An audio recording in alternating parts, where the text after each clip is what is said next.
Ito po ang steps kung paano po magluto ng coated pili. So, ayan po, papalambutin po natin yung pili para po matanggal yung kulay brown niya na balat.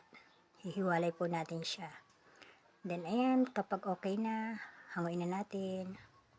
Let's go. So, ayan, hiniwalay ko na ang balat sa pili. Ayan, dami-dami na po ang aking nagawa.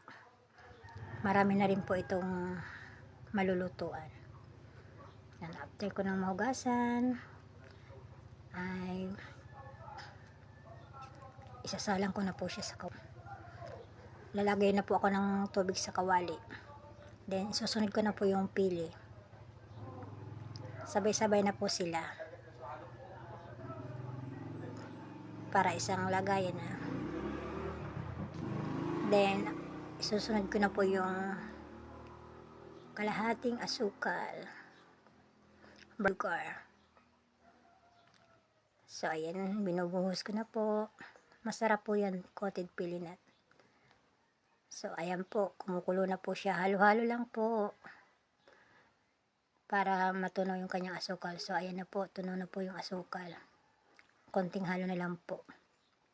And then, charan! Lapit na siya. Sarap po yan. Yan, hinango ko na po siya. Sarap po yan.